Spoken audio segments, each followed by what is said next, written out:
Hello everyone. Today's topic is electronic means voting through electronic means. कौन कौन सी companies जो होती हैं वो इलेक्ट्रॉनिक मीन्स से अपने वोट्स को कास्ट कराती हैं। वोट बाय इलेक्ट्रॉनिक मीन्स, कल हमने यही पढ़ा था कि वोट्स बाय इलेक्ट्रॉनिक मीन्स वो कंपनीज जो कि रिकॉग्नाइजिंग स्टॉक एक्सचेंज में लिस्टेड है। Companies who are listed in the recognising stock exchange और नॉट लेस देन 1000 मेंबर्स। दोनों ही कंडीशन पूरी होनी चाहिए। एक कंपनी के पास क्या होना चाहिए, वो रिकॉग्नाइजिंग स्टॉक एक्सचेंज में लिस्टेड होनी चाहिए, उसके मेंबर 1000 से कम नहीं होने चाहिए। अगर ये दो कंडीशंस पूरी हो रही हैं तभी हमारी कंपनी इलेक्ट्रॉनिक मीन से वोट कास्ट करवा सकती है।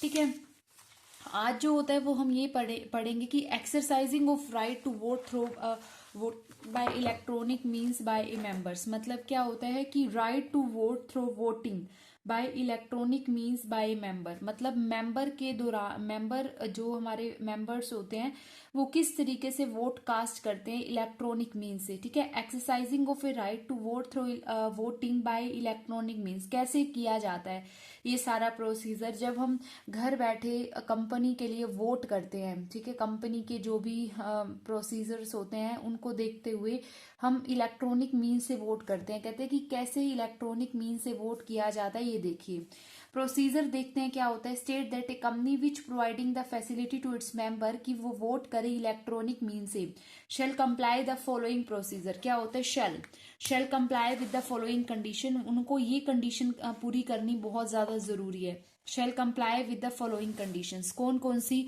सबसे पहले हमें क्या पढ़ा, हमने पहले ये भी पढ़ा था कि नोटिस ऑफ द मीटिंग क्या होती है। देखा था ना कि हमने नोटिस ऑफ द मीटिंग का मतलब क्या होता है। सबसे पहले हम नोटिस देते हैं, ठीक है, नोटिस देते हैं, फिर हमारे मेंबर्स जो होते हैं ना, नोटिस में ये बताया जाता है कि कहाँ पर है मीटिंग, कौन सी डेट पर है, किस टाइम पर है, ये सब किस डे पर है, ये नोटिस के अंदर सब चीजें मेंशन होती है। तो सबसे पहले हम क्या कहते हैं कि मीटिंग का नोटिस देते हैं। The notice of the meeting shall be send to all the members, directors and auditor of a company either by the registered post हो जाता है, speed post, electronic means by courier services. सबसे पहले जब हम एक मीटिंग करने जा रहे हैं, सबसे पहले whenever we go for the meeting, तो फर्स्ट थिंग इज क्या होता है कि नोटिस ऑफ द मीटिंग। हमारी जो कंपनी का नोटिस होता है वो सभी को दिया जाता है, whether the members, directors and the auditor of the company. Company के सभी मेंबर्स को दिया जाता है, डायरेक्टर्स को दिया जाता है और ऑडिटर को दिया जाता है। क्या दिया जाता है, कंपनी की meeting notice of the meeting. दूसरी बात होती है कि place of notice on the website. जो भी नोटिस होगा वो कंपनी की वेबसाइट पर प्लेस किया जाता है। The notice shall also be placed on the website if any of the company and the agency forthwith after it send to the member. मतलब क्या किया जाता है, नोटिस को प्लेस किया जाता है वेबसाइट पर। अगर हमारी कंपनी की वेबसाइट है तो नोटिस को वेबसाइट पर प्लेस किया जाता है and of the agency forthwith after it is sent to the member. फिर उसके बाद क्या किया जाता है, हमारे मेंबर्स, हमारे शेयर होल्डर्स, हमारे डायरेक्टर्स को क्या किया जाता है, नोटिस भेजा जाता है। तो नोटिस ऑफ द मीटिंग होता है। मीटिंग के नोटिस किसको दिए जाते हैं, हमारे डायरेक्टर होते हैं, शेयर होल्डर्स होते हैं, मेंबर्स होते हैं। ठीक है, कैसे दिए जाते हैं, रजिस्टर्ड पोस्ट से दिया जा सकता है, इलेक्ट्रॉनिक मीन से दिया जा सकता है या फिर एनी अदर मोड। हमारे जो नोटिस होता है वो वेबसाइट पर प्लेस किया जाता है। Particular contain in the notice, notice में कौन कौन से पर्टिकुलर्स होते हैं। The notice of the meeting shall clearly state that the company is providing facility for voting by electronic means and the business may be transacted through such voting. देखो हमारे को पहले भी हमने पढ़ा था कि नोटिस में क्या क्या चीजें होती है, नेम होता है, प्लेस होता है, टाइम होता है, डे होता है, कौन सा बिजनेस ट्रांजेक्ट किया जा रहा है ये भी नोटिस में मेंशन होता है। बिजनेस में भी ट्रांजेक्टेड थ्रू सच वोटिंग। और ये भी बताया रखा होता है नोटिस में कि एक कंपनी जो होती है ना इलेक्ट्रॉनिक मीन से वोट करने का राइट हमारे मेंबर्स को दे रही है। कंपनी प्रोवाइडिंग फैसिलिटी, क्या होता है, कंपनी फैसिलिटी प्रोवाइड करवा रही है for voting by the electronic means. ठीक है, क्या होता है कि प्रोवाइडिंग द फैसिलिटी होता है voting by the electronic means. Facility provide करवा रही है किसकी, providing the facility for voting, voting की फैसिलिटी प्रोवाइड करवा रही है बाय इलेक्ट्रॉनिक मीन्स। ठीक है, providing the facility for the voting by electronic means. तो यहां तक समझ आ गया कि particular contain the notice, notice of the meeting के अंदर बहुत सारी चीजें होती है कि जैसे कि वोटिंग की फैसिलिटी प्रोवाइड की जा रही है, facility for voting either through electronic voting system या बैलेट या फिर polling paper shell also be made available at the meeting, and the member attending the meeting who have not already cast their vote by remote e-voting shall be able to exercising their right। देखो क्या है इसमें, हमारे क्या कहते हैं कि member company facility provide करवा रही है मेंबर्स को, क्या फैसिलिटी प्रोवाइड करवा रही है, इलेक्ट्रॉनिक मीन से वोट दे सकते हो। कौन सा बिजनेस ट्रांजैक्ट किया जाएगा, बिजनेस टू बी ट्रांजैक्टेड होता है, वो भी हमारे नोटिस में बता रखा होता है। कहते हैं facility for voting either through electronic voting system या फिर ballot, polling paper shall also be made available at the meeting, and the member attending the meeting who have not already cast their vote by remote e-voting shall be able to exercising their right at the meeting। क्या कहता है, facility for the voting, हमारे पास ना या ये भी बता रखा होता है कि तुम्हारे पास ये भी हमने कहा कि तुम्हारे पास इलेक्ट्रॉनिक मीन्स की भी फैसिलिटी है वोट देने की, तुम इलेक्ट्रॉनिक मीन्स से भी वोट दे सकते हो। Facility for voting either through electronic voting system से भी, तुम इलेक्ट्रॉनिक वोटिंग सिस्टम से भी वोट दे सकते हो। थ्रू कौन सी फैसिलिटी प्रोवाइड करे, voting through the electronic system, ठीक है। बैलेट से भी वोट दे सकते हो, पोलिंग पेपर से भी वोट दे सकते हो। Shall also be made available at the meeting, कहते हैं ये शैल कहते हैं जरूरी होना चाहिए, मेड अवेलेबल, ठीक है, एट द मीटिंग, ठीक है। Polling paper shall also made available at the meeting, and the member attending the meeting, कहते हैं कि मेंबर्स जो मीटिंग को अटेंड कर रहे हैं, who have not already cast their vote by remote e-voting shall be able to exercising their right at the meeting। वो क्या कहता है कि जिसने पहले वोटिंग में अपने वोट को कास्ट नहीं करा, ठीक है, not already cast their vote by remote e voting able to exercising their right at the meeting, ठीक है। तो कहते हैं the facility for voting either electronic voting system हो जाती है, बैलेट होता है या फिर पोलिंग पेपर होता है, shell also made available at the meeting, ठीक है। क्या होता है, वो अवेलेबल होता है मीटिंग के अंदर। ये होता है the facility for voting, electronic voting system से भी दे सकते हैं, बैलेट से भी दे सकते हैं, पोलिंग पेपर से भी हम वोट दे सकते हैं। Shall made available at the meeting, member attending the meeting, जो मेंबर्स मीटिंग को अटेंड कर रहे हैं, who have not already cast their vote. तो मेंबर्स क्या करते हैं, कहते हैं जो मेंबर्स क्या कर रहे हैं, मीटिंग को अटेंड कर रहे हैं, मेंबर्स अटेंडिंग द मीटिंग, कौन से मेंबर्स मीटिंग को अटेंड कर रहे हैं, who have not already cast their vote by remote e voting shall be able to exercising their right at the meeting. क्या होता है, able to exercising the right at the meeting, able to exercising their right at the meeting. The facility for voting either through electronic voting system भी कर सकते हो, ballot का भी use कर सकते हो, पोस्टल पेपर का भी यूज करते हो, made available at the meeting, ये सभी चीजें क्या होता है, shall available at the meeting, and the member attending the meeting who have not already cast their vote by remote e voting shall be able to exercising their जो होता है ना voting right. Members who have cast their vote by the remote e-voting prior to the meeting may also attend the meeting, but shall not be entitled to cast their vote again। जो members electronic mean से अपना vote दे चुके हैं, वो meeting को attend तो कर सकते हैं, but shall not entitled to vote again, ठीक है। उनको दोबारा से वोट देने का कोई अधिकार नहीं है, no cast there.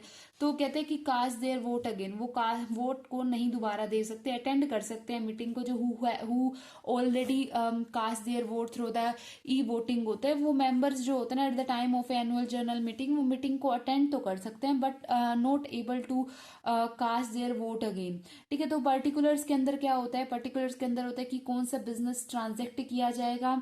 Notice of the meeting के अंदर क्या होता है, कौन सा बिजनेस ट्रांजेक्ट किया जाएगा। Facility for meeting by electronic means होता है, आइदर थ्रू हम इलेक्ट्रॉनिक वोटिंग से भी दे सकते हैं, बैलेट से भी दे सकते हैं, इलेक्ट्रॉनिक वोटिंग बैलेट, या फिर हमारे पास क्या होता है, polling paper shall also made available at the meeting. तो कहते हैं कि बैलेट भी अवेलेबल है, पोलिंग पेपर भी अवेलेबल है, इलेक्ट्रॉनिक मीन्स होता है, ठीक है। जो members who have not already cast their vote shall, उसके पास क्या होता है, shall be able to exercising their right for the voting, वो अपने राइट एक्सरसाइज कर सकते हैं राइट ऑफ वोटिंग। लेकिन those member who already vote through the electronic means, वो क्या हो सकता है, वो क्या कह सकते हैं, वो हमारी मीटिंग को, एनुअल जनरल मीटिंग को अटेंड तो कर सकते हैं, may also attend the meeting होता है, but shall not cast their vote again.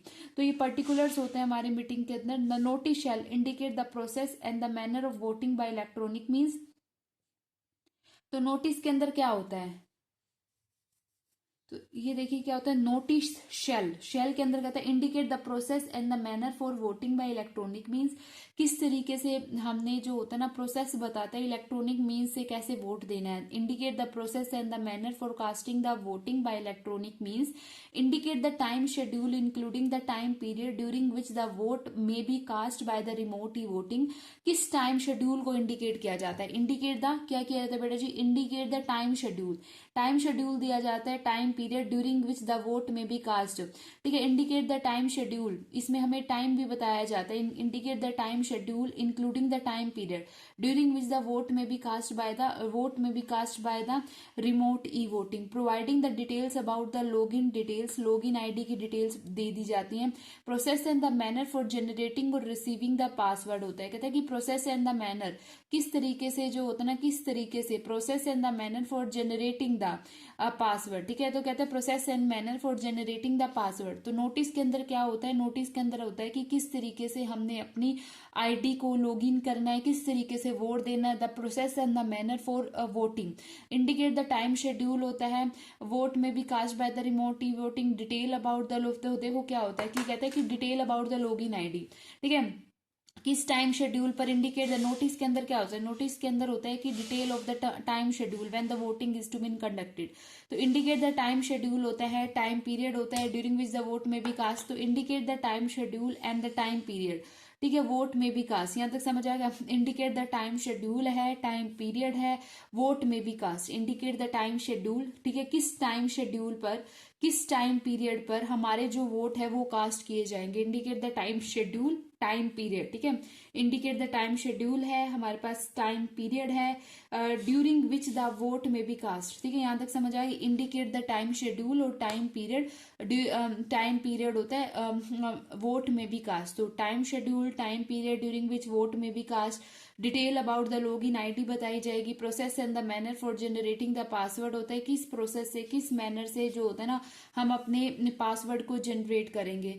तो process and the manner for voting by electronic means, ठीक है, यहाँ पे हमारे पास क्या होगा कि किस तरीके से, किस प्रोसेस से, किस मैनर से हम इलेक्ट्रॉनिक मीन्स से हम वोट देंगे। Indicate the process and the manner for क्या होता है, वोटिंग बाय इलेक्ट्रॉनिक मीन्स, ठीक है। तो indicate the process and the manner for voting by electronic means, ठीक है, यहाँ तक हुआ। प्रोसेस एंड द मैनर, क्या प्रोसेस रहेगी, क्या मैनर रहेगी, हम इलेक्ट्रॉनिक मीन्स से वोट दे सके।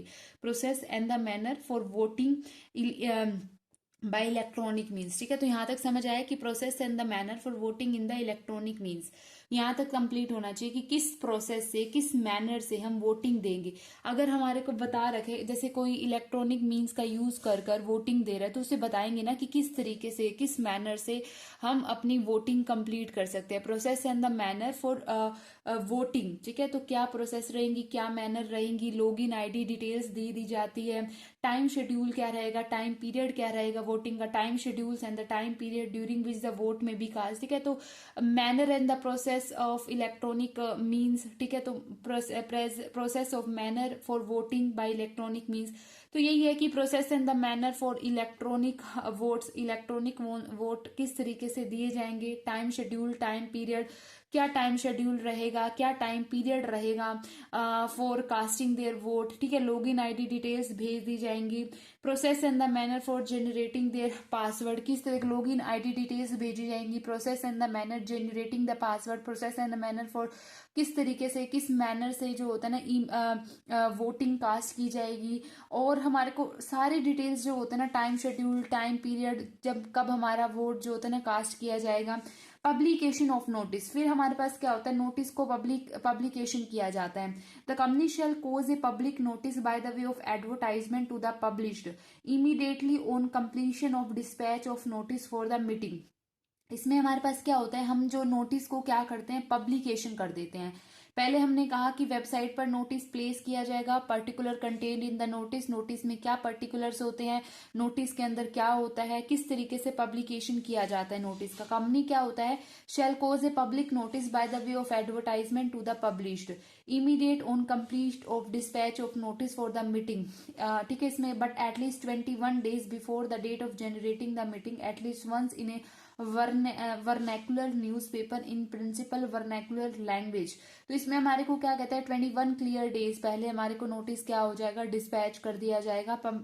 ये जो नोटिस को डिस्पैच भी 21 क्लियर डेज पहले कर दिया जाता है, इसको पब्लिकेशन कर दिया जाता है एडवर्टाइजमेंट में at least 21 days before the date of generating the meeting at least once in a vernacular language. ठीक है, जैसे हम कहते हैं कि नोटिस को डिस्पैच किया जाता है, this is only for the dispatch the notice होता है मेंबर्स को 21 डेज पहले जो होता है ना, क्लियर 21 डेज। देखो यहाँ पे क्लियर नहीं लिख रखा, एटलीस्ट 21 डेज कहते हैं कि नोटिस को जो होता है ना हमें पब्लिश कर देना चाहिए at least 21 days before the starting of A journal meeting. और सेकेंड थिंग इज दैट कि ये जो नोटिस होगा वो पब्लिश होगा वर्नैकुलर लैंग्वेज के अंदर, वर्नैकुलर न्यूज़पेपर के अंदर। ठीक है, और एक इंग्लिश न्यूज़पेपर के अंदर होगा, एक वर्नैकुलर लैंग्वेज वाली न्यूज़पेपर के अंदर इस नोटिस को पब्लिश किया जाएगा। अब कहते हैं specify in said advertisement the following matter, namely statement that the business may be transacted through voting by electronic means, the date and the time of commencement of e-voting। तो इसमें हमारे को न्यूज़पेपर में ये देख रहा होगा कि बिजनेस में भी ट्रांजेक्टेड, हमारे जो हमारा को नोटिस में मतलब नोटिस में ये लिख रखा होगा कि बिजनेस में भी ट्रांजेक्टेड, टाइम पीरियड कब है, commencement of remote e voting, कब से ई वोटिंग शुरू हो रही है। देखो ये हमारे क्या है, ई वोटिंग कह रहे हैं कि हमारी कंपनी जो होती है ना ई वोटिंग की फैसिलिटी दे रही है, ई वोटिंग की फैसिलिटी दे रही है। तो कौन से बिजनेस को ट्रांजेक्ट किया जाएगा, स्टेटमेंट दैट द बिजनेस में भी ट्रांजेक्टेड, कौन से बिजनेस को ट्रांजेक्ट किया जाएगा। दूसरी बात हो जाती है कि time of commencement of remote e voting, मतलब हमारे पास ई वोटिंग को शुरू करने का time for the commencement of e voting, business में भी ट्रांजेक्टेड। उसके बाद हमारे पास क्या होता है, date and time for the e voting, cut off date क्या रहेगी, the manner in which the person who acquired the shares become the members of the company after the dispatch of notice. इसे statement यहाँ पे हमारे को क्या कह रखा है कि न्यूज़पेपर में हमें देंगे तो बिजनेस ट्रांजेक्टेड कौन सा हो रहा है, date of commencement of remote e voting, date and the time of commencement of e voting. ठीक है, तो ई वोटिंग कब शुरू होगी, डेट है, टाइम है for the commencement of e voting. ठीक है, फिर उसके बाद हमारे पास क्या होगा, डेट एंड कमेंसमेंट दे दी वोटिंग की, क्या डेट है, क्या कमेंसमेंट है, कौन से बिजनेस को ट्रांजेक्ट किया जा रहा है, date and time for end of the remote meeting, commencement कब होगी, डेट। ठीक है, इसमें हमारे को क्या दे रखा है, दो चीजें दे रखी हैं, कमेंसमेंट ऑफ ई वोटिंग, यहाँ पे हमारे को क्या दे रखा है, ये कह रखा है कि कमेंसमेंट, यहाँ पे हमारे को क्या दे रखा है बेटा जी, यहाँ हमारे को कह रखा है कि commencement of e voting, date commencement की भी लिखी होगी, end of remote e voting की डेट भी लिखी होगी, मतलब एंड कब होगी, कमेंसमेंट कब होगी, हमारे पास कौन से बिजनेस को ट्रांजेक्ट किया जाएगा, कट ऑफ डेट क्या होगी। कट ऑफ डेट का मतलब क्या होता है, कल हमने पढ़ा था ना कि कट ऑफ डेट का मतलब क्या होता है। कट ऑफ डेट का मतलब होता है कि जो जनरल मीटिंग के 20, देखो कट ऑफ डेट जैसे हमने कल पढ़ा था कि स्पेशल फोकस भी था हमारे पास। कट ऑफ डेट का मतलब क्या होता है कि 7 days before the date of general meeting वो determine the eligibility to vote by electronic means. ये क्या होता है, कट ऑफ डेट का मतलब होता है कि not earlier than 7 days before the date of general meeting for determining the eligibility to vote by electronic means. ये देखो क्या होता है, general meeting. Cut off date का मतलब होता है not earlier than the 7 days, 7 दिनों से पहले नहीं, before the date of general meeting for determining the eligibility to vote by electronic means. मतलब कौन कौन इलेक्ट्रॉनिक मीन से वोट दे सकता है, इसकी एलिजिबिलिटी को जानने के लिए कट ऑफ डेट का मतलब नोट अर्लियर देन 7 days, कहाँ से, before the commencement of annual general meeting होता है for determining the eligibility to vote by electronic means. कौन कौन पर्सन इलेक्ट्रॉनिक मीन से वोट दे सकता है, तो वो कट ऑफ डेट होती है। The manner in which the person who have acquired share and become the member of the company after the dispatch of notice में obtain the login ID and password।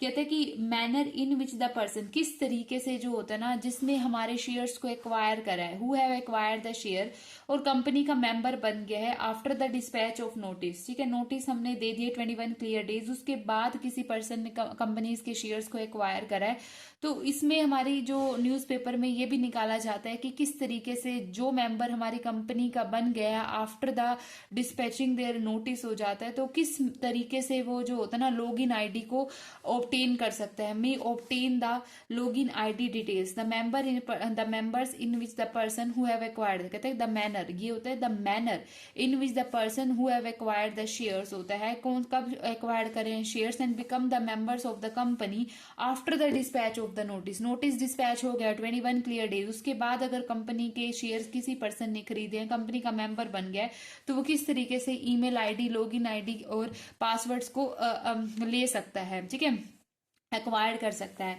इसमें हमारे पास क्या है statement that remote e voting shall not been allowed beyond the send date and the time. जो statement कहते हैं कि रिमोट ई वोटिंग जो होते हैं ना जो डेट है उसके बियॉन्ड नहीं होगी। In which the company shall providing the voting by the member present at the meeting, किस तरीके से कंपनी जो होता है ना वोटिंग कराएगी by the member present at the meeting. A manner में कहते हैं member may participate in the general meeting even after exercising their right to vote through the remote e voting but shall not allowed to cast their vote again. A person whose name is recorded in the register of member or in the register of a beneficiary owner maintained by the depository as on the cut-off date only shall be entitled to avail the facility of remote e-voting as well as voting in the general meeting.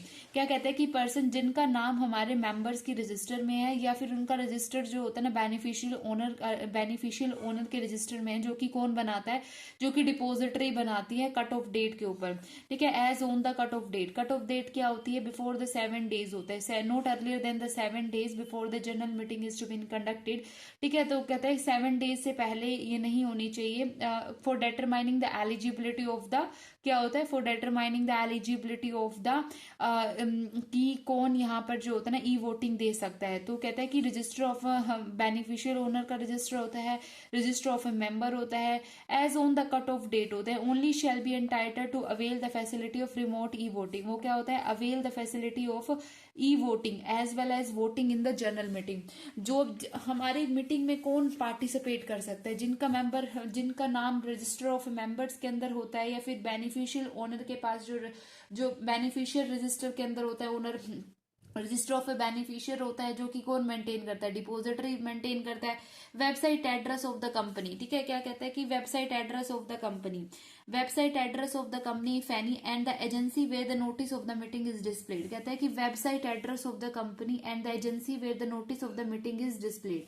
तो company की website पर होता है, ठीक है, and the agency where notice of the meeting is displayed, ठीक है। तो ये क्या होता है कि if any and of the agency where the notice of the meeting, ठीक है, इज डिस्प्लेड। तो website address of the company होता है name, designation, address, email ID, phone number of a person responsible to address the grievance connected with the facility for voting.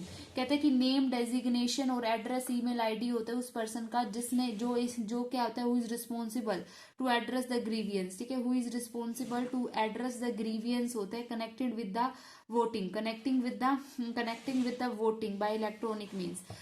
The public notice shall be placed on the website of the company if any, ठीक है, and of the agency. तो इसमें हमारे को क्या कर रखा है, पब्लिकेशन ऑफ ए नोटिस होता है। जब नोटिस को हम पब्लिकेशन करते हैं वो 21 डेज बिफोर जनरल मीटिंग हमारा पब्लिकेशन होना चाहिए। एक वर्नैकुलर लैंग्वेज, एक इंग्लिश न्यूज़पेपर में उसको हमें पब्लिश किया जाना चाहिए। इस नोटिस में क्या होना चाहिए, कौन से बिजनेस को ट्रांजैक्ट किया जाएगा, ई वोटिंग का कमेंसमेंट कब होगा, ई वोटिंग का एंड कब होगा, कट ऑफ डेट क्या होगी, किस तरीके से जो होता है ना पर्सन से शेयर्स को एक्वायर करेंगे, the manner in the person who have acquire the share. मतलब जब जिस पर्सन ने शेयर्स को एक्वायर करा आफ्टर द डिस्पैचिंग ऑफ जो होता है ना नोटिस, तो वो किस तरीके से लॉगिन आईडी और डिटेल्स को ऑब्टेन कर सकता है। फिर उसके बाद होता है कि remote e voting shall not be, ये भी बता रखा होगा कि रिमोट ई वोटिंग को कंडक्ट नहीं किया जाएगा आफ्टर जो भी हमारे को दे रखी सेट द डेट होता है, टाइम होता है, किस तरीके से जो होता है ना वोटिंग हो ma'am present in the manner in the company shell provide for vote by member present at the meeting. क्या कहता है कि किस मैनर से कंपनी जो होता है ना voting by the member present eight, किस तरीके से वोटिंग की जाएगी, ठीक है। जिन मेंबर्स ने ऑलरेडी इलेक्ट्रॉनिक मीन से वोट कर दिया है वो जनरल मीटिंग में प्रेजेंट तो हो सकते हैं बट वोट कास्ट नहीं कर सकते। ठीक है। फिर कहते हैं कि पर्सन जिनका record register of a member, कौन कौन वोट कर सकते हैं, जिनका नाम मेंबर्स के रजिस्टर में है या फिर members of register of beneficial owner में है, जो कि कौन मेंटेन कर रहा है, जो कि मेंटेन कर रहा है हमारे पास डिपोजिटरी, वही मेंबर्स हमारे यहाँ पर वोट दे सकते हैं। ये नोटिस जो होता है ना कंपनी की वेबसाइट पर पब्लिश किया जाएगा, और उन एक पर्सन का नंबर भी होगा जो कि क्या होगा, who is responsible to address the grievance connected with the meeting होती है, जो कि क्या हो रही है, थ्रू इलेक्ट्रॉनिक मीन्स।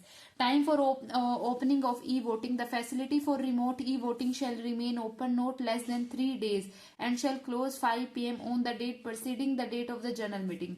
तो कहते हैं कि जो फैसिलिटी होती है ई वोटिंग की, वो कब तक होती है, 3 दिन दिए जाते हैं रिमोट ई वोटिंग की फैसिलिटी के लिए, और उसको बंद कर दिया जाता है 5 PM। मतलब कि क्या होता है 5 PM, कौन से 5 PM, परसीडिंग मतलब पिछला, preceding the date of general meeting. जैसे आज जनरल मीटिंग है तो कल 5 बजे जो होता है ना, जो कल बीत गया, कल 5 बजे इसकी जो डेट उस पोर्टल को बंद कर दिया जाएगा जहां ई वोटिंग की जा रही है। तो minimum 3 days for the e voting and close, मतलब क्या किया जाता है, शैल क्लोज 5 PM, 5 PM होता है on the date preceding the date of annual general meeting. ठीक है, preceding the date of general meeting 5 बजे, तीन दिन तक जो होता है, एटलीस्ट 3 days तक हमारी electronic the facility of remote e voting shall remain open. Option for remote e voting, e voting का ऑप्शन क्या होता है, during the period which facility for remote e voting is the member of the company holding share either in the physical form or dematerialised form जो होता है ना, as on the cut off date may opt for remote e voting. तो option for remote e voting होती है जिस भी members के पास, कहता है कि the member of the company, तो कहता है कि कंपनी का जो भी मेंबर होता है, चाहे उसके पास फिजिकल शेयर्स हैं, चाहे वो डीमेटीरियलाइज्ड फॉर्म के अंदर है, ठीक है, डीमेटीरियलाइज या जैसे डीमेंट फॉर्म के अंदर, तो फिजिकल फॉर्म के अंदर है, जो मेंबर ऑफ द कंपनी जो शेयर्स को होल्ड कर रहे हैं, जिनके पास शेयर्स है फिजिकल फॉर्म में या फिर जिनके पास शेयर्स है डीमेटीरियलाइज्ड फॉर्म के अंदर, वो क्या करे, as on the cut off date may opt for the remote e voting. मतलब 7 days prior to the 7 days of the general कहते हैं कि ये कट ऑफ डेट दोबारा से आ गई। कट ऑफ डेट पता है ना क्या होते हैं, not earlier than 7 days for conducting the general meeting for determining the eligibility criteria of e voting. तो कहता है कि वो ऑप्ट कर सकते हैं हमारे, जिसके पास चाहे मेंबर्स के पास डीमेटीरियलाइज्ड फॉर्म में हो, चाहे मेंबर्स के पास फिजिकल फॉर्म में शेयर्स हो, वो ऑप्ट कर सकते हैं as on the cut off date. ठीक है, as on the cut off date होता है, may opt for the e voting. कब कर सकते हैं, as on the cut off date पर ही क्या कर सकते हैं, as on the cut off date may opt for the e voting. Once the vote on the resolution is cast by the member, he shall not be allowed to change in subsequently to cast the vote again. एक बार member ने vote दे दिया तो वो again and again vote नहीं दे सकता, उस vote को change नहीं कर सकता। A member may participate in the general meeting even after exercising the right to the vote through the member, but shall not be allowed to vote again. हर बार यही कह रखा है, मेंबर पार्टिसिपेट कर सकता है बट वो वोट अगेन नहीं दे सकता। व्हेन टू ब्लॉक फैसिलिटी, क्या होता है ब्लॉक फैसिलिटी, कहता है कि रिमोट ई वोटिंग जब खत्म हो जाती है, the facility shall forthwith be blocked. मतलब कि क्या होते हैं, 3 दिन पहले हमारे को क्या किया जाता है, ई वोटिंग कराई जाती है। बिफोर द 3 days हमारी जो ई वोटिंग होती है, एटलीस्ट 3 days जो होते हैं ना ई वोटिंग चलती है। अगर हमारे पास जैसे 5 बजे पोर्टल जो होता है ना, preceding the general meeting, preceding the day of the general meeting, हमारी क्या होती है 5 बजे तक ये फैसिलिटी अवेलेबल होती है। फिर उसके बाद इस पोर्टल को ब्लॉक्ड कर दिया जाता है, उसके बाद कोई vote through the e voting नहीं होता। कुछ जिस टाइम पीरियड को दे रखा है उसी टाइम पीरियड को ई वोटिंग करना चाहिए। Remote e voting period the facility shall be blocked होता है। If a company opt for providing the same electronic voting system use during the remote e voting होता है, the said facility shall be operation till the resolution and क्या होता है voted upon in the meeting and may be use for voting only by the members attending the general meeting. क्या कह रखा है, क्या कहता है ये, देखो इसमें कहता है at the end of the remote e voting the facility shall be blocked. तो जो फैसिलिटी होती है ब्लॉक हो जाती है। If a company opt to providing the same electronic voting system as used during the remote e voting during the general meeting, the said facility shall be operation till all the resolutions are considered and voted upon in the meeting and may be used for voting only by the members attending the meeting and who have not exercising their right to vote through the remote e-voting। क्या कहता है कि हमारी जो facility हो जाती है remote e voting की eight the end of the remote e voting period, तो वही कह रखा है रिमोट ई वोटिंग पीरियड का जब एंड हो जाता है तो ये जो फैसिलिटी होती है वो ब्लॉक हो जाती है। अगर एक कंपनी जो होते हैं ना सेम इलेक्ट्रॉनिक वोटिंग सिस्टम का यूज करती है during the remote e voting, during remote e voting during the general meeting, कहते हैं कि जनरल मीटिंग में भी ड्यूरिंग द जनरल मीटिंग अगर एक company if a company opt the same facility for electronic voting during the general meeting, the said facility shall be opened की जाती है till all the resolution जो होते हैं ना आर कंसिडर, जब तक सभी रेजोल्यूशन कंसिडर नहीं किए जाते, vote upon the meeting used for the voting only by the members who attend the meeting who have not exercising their right to cast their vote। ठीक है, मतलब इसमें ये कह रखा है कि no the members who already vote through the electronic means and attend the general meeting have no right to vote again, मतलब वोट उसे दोबारा से वोट देने का कोई राइट नहीं होता। ब्लॉक फैसिलिटी मतलब जब हमारी इलेक्ट्रॉनिक वोटिंग खत्म हो जाता है at the end of the remote e voting, तो हमारी जो फैसिलिटी होती है ई वोटिंग की वो ब्लॉक हो जाती है। अगर कोई भी पर्सन दोबारा से जनरल मीटिंग में सेम फैसिलिटीज को ले रहे हैं, अगर जनरल मीटिंग में सेम फैसिलिटीज को ऑप्ट किया जा रहा है, तो ये फैसिलिटी सिर्फ उन्हीं पर्सन्स के लिए ओपन होगी जिन्होंने ऑलरेडी वोट नहीं कर रखा। ठीक है, जिन्होंने ऑलरेडी वोट कर दिया थ्रू द इलेक्ट्रॉनिक मीन्स और who attend the general meeting होता है, तो उनको राइट नहीं होगा कि वो दोबारा से वोट दें।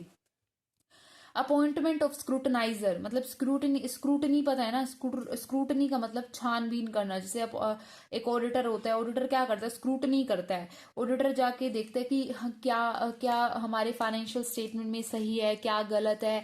ठीक है, वो हमारे क्या होते हैं, स्क्रूटनी करते हैं। स्क्रूटनाइजर क्या होता है, the board of director shall appoint one or more scrutiniser who may be chartered accountant in practice, cost accountant in practice, CS होता है in practice, or advocate or any other person who is not in the employment of the company or is a person of a repute who is in the opinion of the board can scrutinize the voting and remote e-voting process in a fair and transparent manner। तो क्या कहता है कि fair और ट्रांजेक्ट manner में वो क्या करता है, स्क्रूटनी करता है। तो जो हमारा स्क्रूटनाइजर होता है वो कौन हो सकता है, CA भी हो सकता है, ठीक है, कोस्ट अकाउंटेंट भी हो सकता है, हमारे पास कंपनी सेक्रेटरी भी हो सकता है, एडवोकेट भी हो सकता है, या फिर एनी अदर पर्सन जिसको कंपनी सही समझे और कंपनी का वो मेंबर ना हो।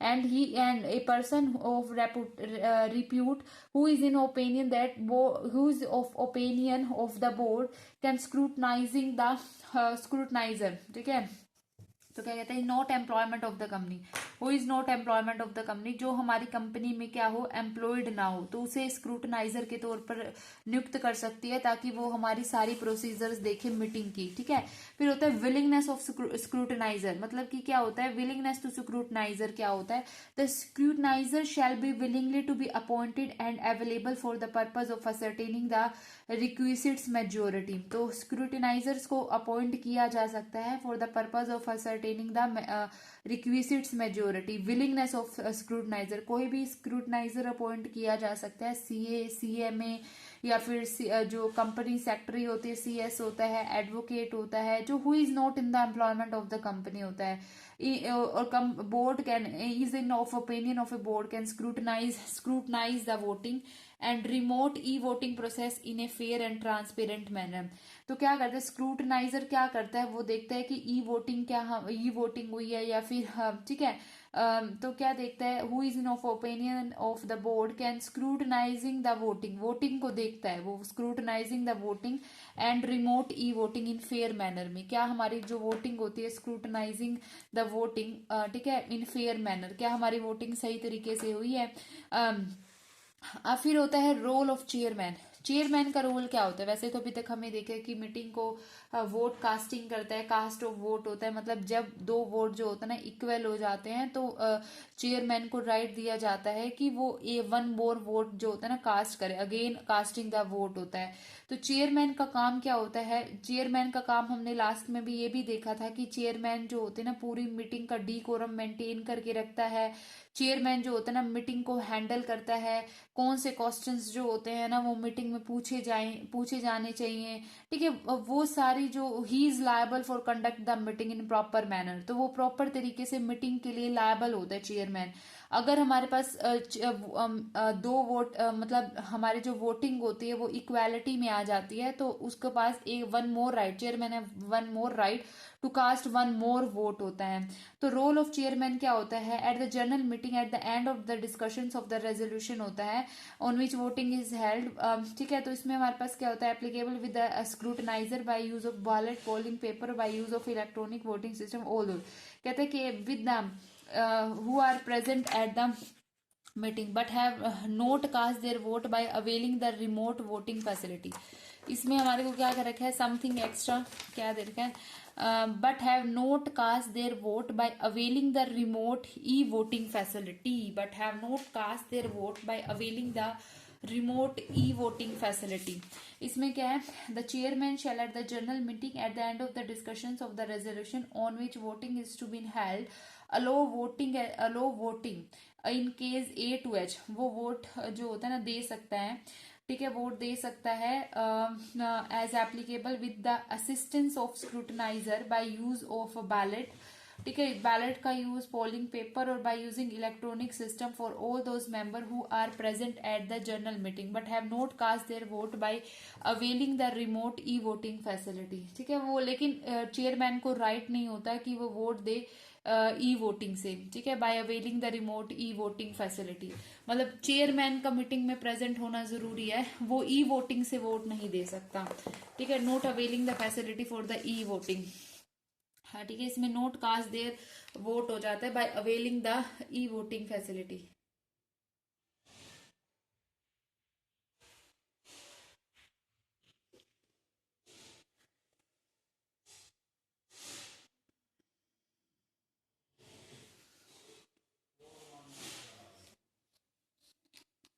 आगे देखते हैं, अब होता है काउंटिंग ऑफ वोट्स, ठीक है, वोट्स को किस तरीके से काउंट किया जाता है। The scrutinizer shall immediate after the conclusion of the meeting first count the vote, मतलब काउंटिंग ऑफ वोट, स्क्रूटनाइजर क्या करता है after the conclusion of the meeting at the general meeting, वो हमारे वोट्स को काउंट करता है, thereafter unblock the vote cast through remote e voting in the present at least two witness note in the employment of the company and make note later than 3 days of conclusion of the meeting, क्या not later than 3 days of the conclusion of the meeting.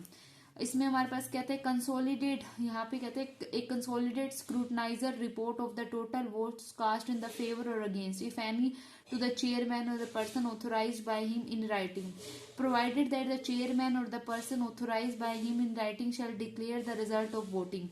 Counting of a vote, जो स्क्रूटनाइजर होता है वो immediate after the conclusion of the meeting, तो scrutinizer क्या कहता है, कहता है कि जो स्क्रूटनाइजर्स होता है immediately, scrutinizer immediately after the conclusion of the meeting, ठीक है, क्या कहता है, scrutinizer shall immediate after the conclusion of the meeting, वो क्या करता है, शेल काउंट द वोट, वो काउंट करता है वोट को, शेल काउंट द वोट होता है of the meeting, there after उसके बाद क्या कर देते हैं, अनब्लॉक कर देते हैं वोट्स को, ठीक है।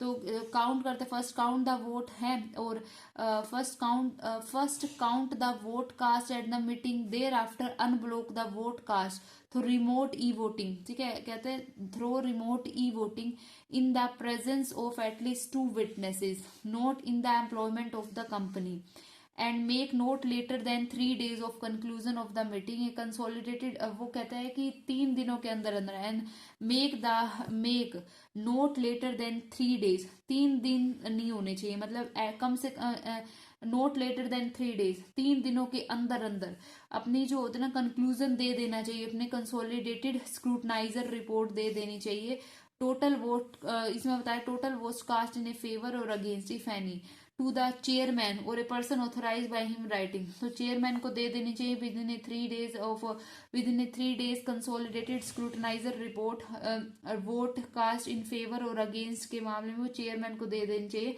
Bye him writing shall declare the result of voting. तो चेयरमैन क्या होता है, पर्सन होता है जो ऑथोराइज्ड बाय हिम राइटिंग होता है कि वो डिक्लेयर करे रिजल्ट को।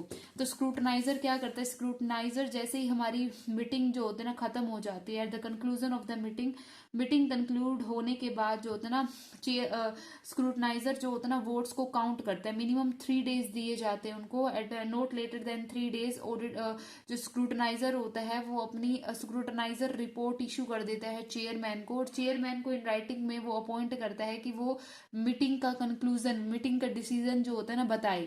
ठीक है, report total vote cast in favour और अगेंस्ट होता है, and the meeting thereafter unblock. ठीक है, first count the vote cast at the meeting. ठीक है, तो सबसे पहले कितने वोट हमारे मीटिंग में हुए हैं, thereafter unblock the vote cast through the remote voting. तो सबसे पहले क्या किया जाता है, vote cast in the meeting. तो हमें ये दिखा जाता है फर्स्ट वोट कास्ट। ठीक है, vote cast at the meeting, कितने वोट हमारी मीटिंग में हुए। फर्स्ट क्या होता है कि vote cast at the meeting होता है। दूसरी बात होती है thereafter unblock the e voting होती है, अनब्लॉक द ई वोटिंग होती है, unblock the vote cast through the remote e voting हो जाती है। ठीक है, तो सबसे पहले क्या होता है कि सबसे पहले ये देखा जाता है first count the vote cast, सबसे पहले कितने वोट कास्ट किए गए हैं मीटिंग में, total vote cast in the meeting, कितने टोटल वोट कास्ट किए गए हैं मीटिंग में। ठीक है, उसके बाद हमारे पास अनब्लॉक द ई वोटिंग। ठीक है, unblock the vote cast through the e voting. ठीक है, सबसे पहले क्या होता है कि वोट कास्ट मीटिंग में कितने किए गए हैं, फिर unblock the vote cast through the e voting, e voting में कितने वोट दिए गए हैं। वो सारी चीजें जो होती है ना वो कौन देखता है, हमारा चेयरमैन देखता है। Chairman not later than 3 days, वो क्या कर देता है, not later than 3 days conclusion देता है मीटिंग का, कंसोलिडेटेड स्क्रूटनाइजिंग रिपोर्ट देता है कि कितने वोट फेवर में, कितने वोट अगेंस्ट है। ठीक है, कितने वोट फेवर में है, कितने वोट अगेंस्ट में है। Scrutinizer to have access of detail relating to the member. तो इसमें हमारे पास क्या होता है, स्क्रूटनाइजर्स जो होते हैं ना एक्सेस देती है detail relating to the member who have cast their vote. तो क्या कहते हैं कि members who have cast their vote through remote voting do not have vote again in the general meeting. तो scrutinizer have access to detail relating to the member. तो क्या होता है, scrutinizer have access to detail relating to the member. कहते हैं कि member who have cast their vote through remote voting do not have vote again in the general meeting. The scrutinizer shall have access after the closure of the period for remote e-voting and before the start of the general meeting detail relating to the member such as his name, folios, number of his shares, such other information that the supervisor may require who have cast the vote through the remote e-voting. Note the manner in which they have cast their vote. ठीक है, कहता है कि स्क्रूटनाइजर जो होता है ना access the detail होता है रिलेटिंग टू द मेंबर। जो स्क्रूटनाइजर जब हमारे पास क्या होता है after casting e voting but before the general meeting, scrutinizer want the details of the members who give their vote through the electronic means. तो scrutinizer have access the details relating to the members. ठीक है, तो स्क्रूटनाइजर को क्या होती है, access करते हैं उन डिटेल्स को जो मेंबर से रिलेटेड होती हैं। हमारे वोट्स को भी क्या किया जाता है, काउंट किया जाता है, काउंटिंग ऑफ वोट्स होती है। वोट्स को भी काउंट कौन करता है, वोट्स को भी काउंट कौन करता है, वोट्स को भी काउंटिंग हमारे कौन करते हैं, वोट्स को काउंटिंग हमारा चेयरमैन करता है। ठीक है, चेयरमैन करता है। चेयरमैन क्या करता है, राइटिंग में देता है। राइटिंग में क्या कहता है, राइटिंग में किसको दिया जाता है, हमारे जो वोट को कास्ट काउंट कौन करता है, स्क्रूटनाइजर करता है। ठीक है, स्क्रूटनाइजर करते हैं। स्क्रूटनाइजर जो होता है चेयरमैन को राइटिंग में दे देता है कि तुम जो होता है ना डिक्लेयर करो वोट, वोट का जो डिसीजन और declare the result of voting. तो राइटिंग में क्या देता है कि declare the result of the voting. तो स्क्रूटनाइजर काउंट करता है, पहले हमारी जनरल मीटिंग के वोट्स को काउंट करता है, फिर अनब्लॉक द वोट होता है थ्रू द ई वोटिंग। जो भी हमारे ई वोटिंग से वोट उसको अनब्लॉक किया जाता है। 2 विटनेसेस को अपने साथ रखता है वोट को काउंट करने में, ये बताता है कि कितने वोट फेवर में है, कितने वोट अगेंस्ट में है। स्क्रूटनाइजर्स को एक्सेस होता है रिलेटिंग टू द मेंबर्स होता है, मतलब कि relating to the member details. Maintenance of register, the scrutinizer shall maintain the register manually or electronically to record the assent or dissent received, mentioning the particular of name, address, folio, client ID, number of a share held by them, nominal value shares whether the share have different voting right. तो maintenance of a register by the scrutinizer, तो हम किस तरीके से registers को maintain करते हैं, ठीक है। स्क्रूटनाइजर किस तरीके से रजिस्टर को मेंटेन करता है। Scrutinizer shall maintain the register manually और इलेक्ट्रॉनिकली होता है। एसेंट्स और डिसेंट्स जो होता है ना लिखता है, mentioning the name, address, folio, client ID, number of A share held by them, nominal value क्या है, whether the share have different voting rank. तो मेंटेनेंस द रजिस्टर ऑफ स्क्रूटनाइजर, तो रजिस्टर स्क्रूटनाइजर्स जो होते हैं एक रजिस्टर बनाता है। इसमें वो जो हमारा जो रजिस्टर होता है वो मैनुअली भी हो सकता है, वो इलेक्ट्रॉनिक भी हो सकता है। इसमें क्या लिखा जाता है, एसेंट लिखी जाती है, डिसेंट लिखी जाती है, जो भी एसेंट डिसेंट रिसीव हुई है। Mentioning the particular of a name, इसमें क्या होता है, नेम होता है, एड्रेस होता है, फोलियो नंबर होता है, क्लाइंट आईडी होता है मेंबर की, नंबर ऑफ शेयर्स कितने हैं जो कि हेल्ड किए हैं, नॉमिनल वैल्यू क्या है, whether the share have been different voting right, क्या हमारे शेयर्स की डिफरेंट वोटिंग राइट है, ये सभी लिखे जाते हैं। रजिस्टर बाय द स्क्रूटनाइजर, तो maintaining the register by the scrutinizer, scrutinizer के द्वारा रजिस्टर बनाए जाते हैं, जहां पर क्या होता है ये इलेक्ट्रॉनिकली भी बनते हैं, ये मैनुअली भी बनते हैं।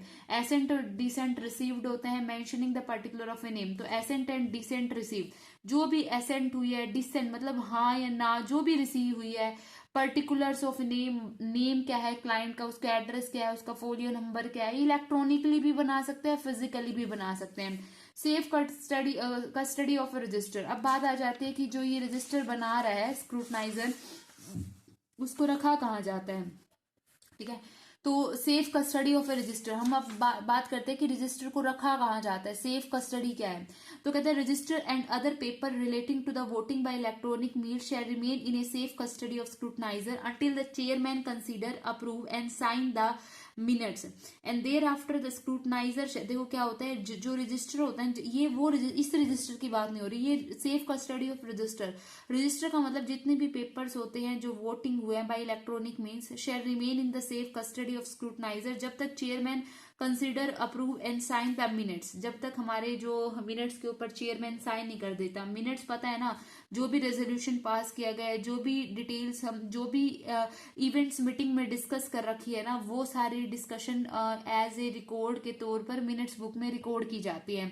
रजिस्टर जो होता है ना, कहते हैं रजिस्टर होता है all the papers relating to the e voting shall in the custody of the scrutinizer होते हैं अंटिल द चेयरमैन साइन, जब तक चेयरमैन जो होता है ना approve and sign the minutes होते हैं। Thereafter scrutinizer shall hand over the register होता है other details to the company, तो उसके बाद जो होता है ना क्या किया जाता है, रजिस्टर हैंड ओवर कर दिया जाता है कंपनी को। अंटिल यहाँ पे क्या कह रखा है, जब तक चेयरमैन जो होता है ना consider, approve and sign the minutes, ठीक है। तो कहते हैं कि जब तक चेयरमैन क्या करता है, कंसीडर, अप्रूव और साइन द मिनट, जब तक चेयरमैन कंसीडर, अप्रूव और साइन द मिनट्स, जब तक हमारा चेयरमैन कंसीडर, अप्रूव और साइन नहीं करता ना, जब तक until the chairman consider, approval और साइन। देखो कंसीडर, अप्रूवल और साइन क्या होता है, ये CAS, ठीक है, CAS, ठीक है। तो ये क्या होता है कि CA जब तक एक स्क्रूटनाइजर जब तक एक चेयरमैन CAS नहीं करता तब तक ये रजिस्टर किसके पास मेंटेन होता है, स्क्रूटनाइजर के पास।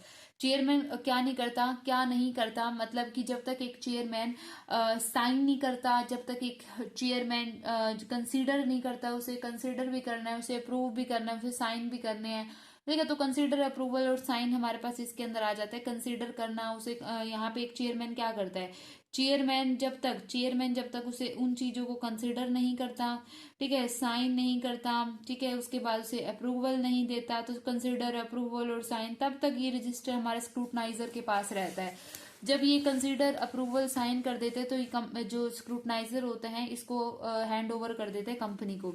Resulting along with the report of scrutinizer to be placed on the website, कहते हैं कि रिजल्ट, जो भी रिजल्ट होती है, या फिर हमें पता है कि स्क्रूटनाइजर जो होता है ना with not later than 3 days अपनी एक स्क्रूटाइजर रिपोर्ट देता है, और ये रिपोर्ट जो होते हैं ना बताते हैं कि कितने number of votes in favour और अगेंस्ट में है। तो वो सारी रिपोर्ट क्या हो जाती है, स्क्रूटनाइजर किसको देता है, चेयरमैन को देता है, और चेयरमैन को इन राइटिंग में लिख कर देता है कि तुम जो होता है ना इस मीटिंग का जो होता है ना वो डिक्लेयर द रिजल्ट होता है। Chairman of person authorise by him, ठीक है। तो क्या होता है कि वो चेयरमैन को अपॉइंट करता है, chairman of the meeting is authorise by him to declare the result of the meeting.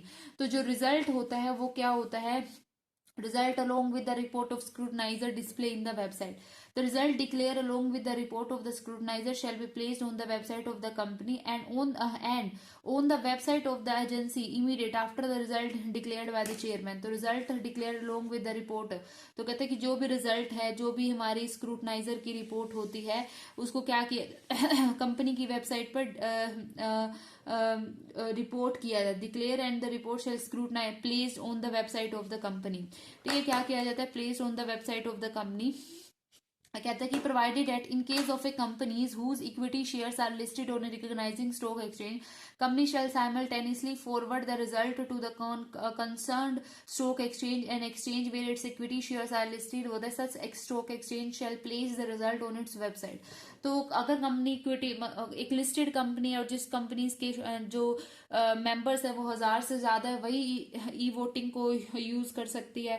कहते हैं कि कंपनी जिसकी इक्विटी शेयर, कहते हैं कि कंपनी जिनके इक्विटी शेयर्स जो होते हैं ना लिस्टेड इन स्टॉक एक्सचेंज में, वो अपनी जो भी ये रिजल्ट होता है या फिर रिपोर्ट इशूड बाय द स्क्रूटनाइजर्स होते हैं, वो लिस्टेड स्टॉक एक्सचेंज को दे देते, ताकि ये लिस्टेड स्टॉक एक्सचेंज जो होते हैं अपनी वेबसाइट के ऊपर इस नोटिस को प्लेस कर ले. Date where the resolution shall be deemed to be pass होता है, कौन सी डेट होगी जब ये रेजोल्यूशन पास किया जाता है. कहते हैं subject to the receipt of requisite number of a vote the resolution shall be deemed to be pass on the date of the relevant general meeting. कहते हैं कि receipt of requisites number of a vote, explanation दे रखा है. For the purpose disclose the requisite number of vote shall be the vote required to pass the resolution as an ordinary resolution special as a case में भी. तो कहते हैं कि कहते हैं कि अगर हमारे को कहते हैं कि रिसिप्ट ऑफ, अगर हमें requisition requisites number of a votes, अगर हमें requisites number of vote, receipt of requisite number of a vote, यहाँ पे हमारे पास क्या है, receipt of requisites number of a vote, the resolution shall deemed to be pass on the date of relevant general meeting. तो resolution shall be कहते हैं कि ऑन रिसिप्ट ऑफ रिक्विजिट्स, ठीक है, कहते हैं कि on receipt of requisites number of a vote resolution pass किया जाता है. Resolution shall be deemed to be passed on the date of relevant general meeting. Deemed to be passed on the date of general meeting, relevant general meeting. कहते हैं कि on receipt of requisites number of a vote, ठीक है, on receipt of requisite number of vote the resolution shall deemed to be pass at the relevant general meeting. Deemed किया जाएगा, ज्यूम किया जाएगा, presume किया जाएगा कि ये जो रेजोल्यूशन होता है वो क्या होता है, पास हो गया है at the relevant general meeting. ठीक है, रेजोल्यूशन पास किया गया है at the relevant general meeting, की ये रेजोल्यूशन हमने रेलिवेंट जनरल मीटिंग में पास कर दिया है. On the receipt of requisites number of on receipt of requisites number of a vote it shall be assumed deemed presumed that the assume किया जाएगा, presume किया जाएगा, डीम्ड किया जाएगा that the resolution is passed हो जाता है at the general meeting. Relevant हमारा रेजोल्यूशन पास किया हो गया है जब हमारे को रिक्विजिट्स नंबर ऑफ वो on receipt of the requisites number of a vote it shall be deemed assumed presumed that the it shall be assumed presumed deemed that the resolution is passed on the same general meeting. ठीक है, relevant general meeting.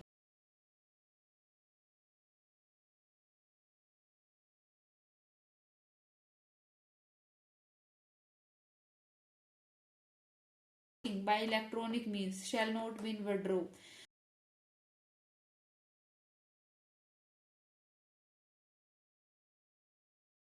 Consider हुआ है through the electronic mode shall not be withdraw. तो ये क्या रखे कि resolution कब माना जाएगा, कौन सी डेट को रेजोल्यूशन माना जाएगा. अगर हम रिसिप्ट कर लेते हैं, on receipt of the requisites votes हो जाते हैं, it shall be assumed presumed deemed that the resolution is pass at the relevant general meeting. ठीक है, तो पास किया गया है रेलिवेंट जनरल मीटिंग के अंदर.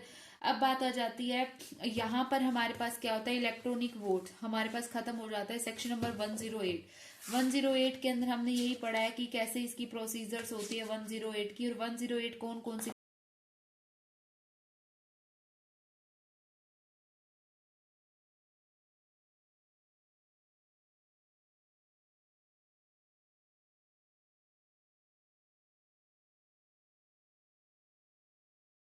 यहाँ पे हमने कट ऑफ डेट के बारे में भी जाना. ठीक है, ये हमारे पास सेक्शन नंबर 108 कंप्लीट हो जाता है। नेक्स्ट वीडियो में हम देखेंगे कि डिमांड ऑफ पोल क्या होती है।